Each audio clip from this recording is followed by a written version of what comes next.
بادشاہ نے اپنے پاس بیٹھے وزیر سے پوچھا، تمہاری زندگی کی سب سے بڑی خواہش کیا ہے؟ وزیر نے شرما کر منہ نیچے کر لیا۔ بادشاہ نے کہکا لگایا اور بولا، تم گھبراؤ مت، بس اپنی زندگی کی سب سے بڑی خواہش کا اظہار کرو۔ وزیر گھٹنوں پر جھکا اور عاجزی سے بولا، حضور، آپ دنیا کی خوبصورت ترین سلطنت کے مالک ہیں۔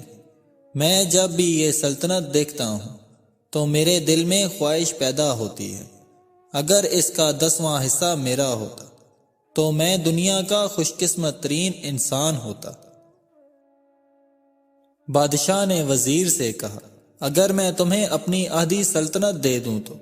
وزیر نے گھبرا کر اوپر دیکھا اور عاجزی سے بولا، بادشاہ سلامت، یہ کیسے ممکن ہے؟ میں اتنا خوش قسمت کیسے ہو سکتا ہوں؟ بادشاہ نے فوراً احکامات لکھنے کا حکم دیا۔ بادشاہ نے پہلے حکم کے ذریعے اپنی آدھی سلطنت نوجوان وزیر کے حوالے کرنے کا فرمان جاری کیا۔ دوسرے حکم میں بادشاہ نے وزیر کا سر قلم کرنے کا آرڈر جاری کر دیا۔ وزیر دونوں احکامات پر حیران رہ گیا۔ بادشاہ نے دونوں احکامات پر مہر لگائی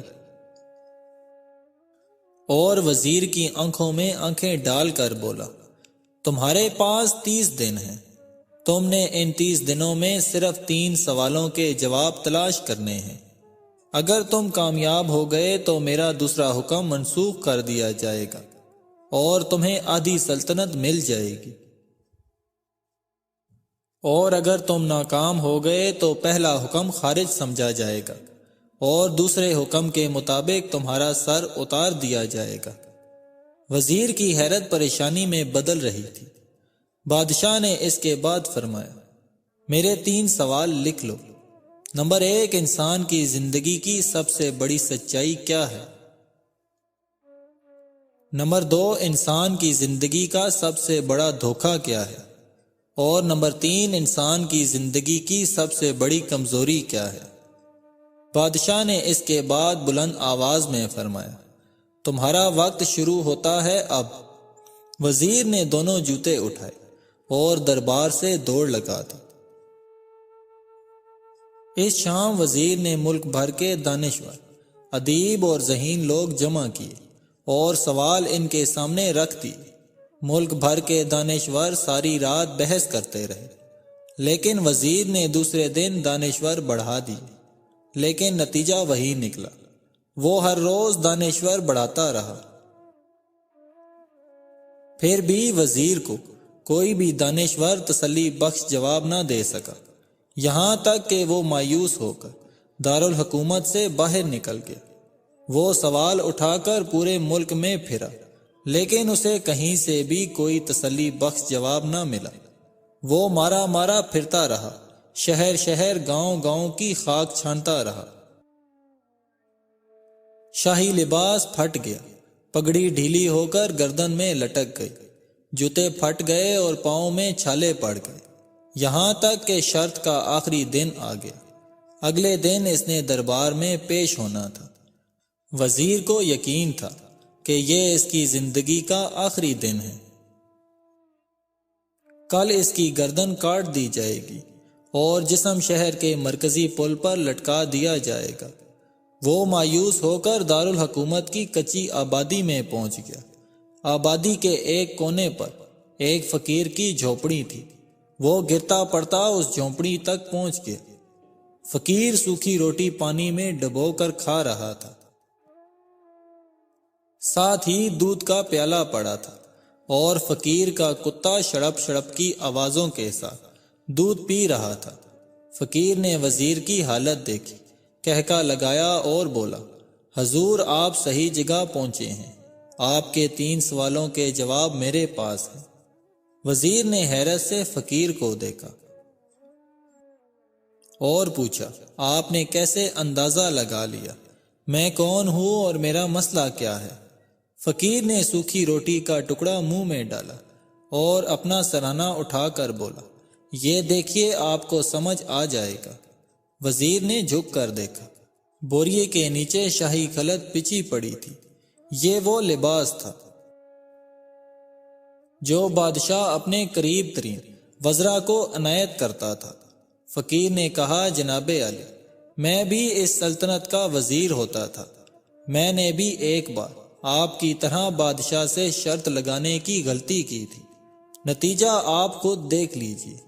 فقیر نے اس کے بعد سوکھی روٹی کا ٹکڑا اٹھایا اور دوبارہ پانی میں ڈبو کر کھانے لگا۔ وزیر نے دکھی دل سے پوچھا، کیا آپ بھی جواب نہیں تلاش کر سکے تھے؟ فقیر نے کہا، میرا کیس آپ سے تھوڑا مختلف تھا، میں نے جواب تلاش کر لیے تھے، میں نے بادشاہ کو جواب بتائے، آدھی سلطنت کا پروانہ پھاڑا اور اس کٹیا میں آ کر بیٹھ گیا، میں اور میرا کتا مطمئن زندگی گزار رہے ہیں۔ وزیر کی حیرت بڑھ گئی، لیکن یہ سابقہ وزیر کی حماقت کے تجزیے کا وقت نہیں تھا، جواب معلوم کرنے کی گھڑی تھی۔ چنانچہ وزیر بننے کے بجائے فریادی بن گیا اور فقیر سے پوچھنے لگا، کیا آپ مجھے سوالوں کے جواب دے سکتے ہیں؟ فقیر نے ہاں میں گردن ہلا کر جواب دیا۔ میں تمہیں پہلے 2 سوالوں کے جواب مفت دوں گا، لیکن تیسرے جواب کے لیے تمہیں قیمت ادا کرنی ہوگی۔ وزیر کے پاس شرط ماننے کے علاوہ کوئی دوسرا راستہ نہیں تھا، اس لیے اس نے فوراً ہاں میں گردن ہلا دی۔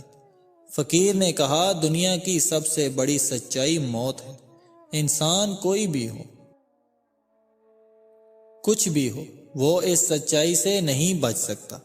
دوسرے سوال کا جواب یہ ہے کہ انسان کی زندگی کا سب سے بڑا دھوکہ زندگی ہے۔ ہم میں سے ہر شخص زندگی کو دائمی سمجھ کر اس کے دھوکے میں آ جاتا ہے۔ فقیر کے دونوں جواب ہی درست تھے۔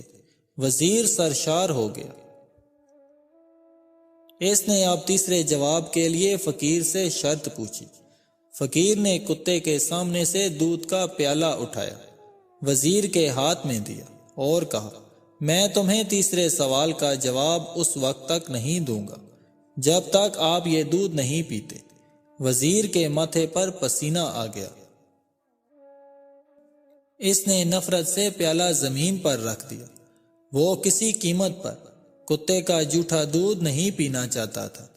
فقیر نے کہا، تمہارے پاس اب 2 راستے ہیں، تم انکار کر دو اور شاہی جلاد کل تمہارا سر اتار دے، یا پھر تم یہ دودھ پی لو اور تمہاری جان بھی بچ جائے اور تم آدھی سلطنت کے مالک بھی بن جاؤ۔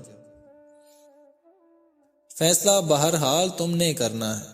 وزیر سوچ میں پڑ گیا۔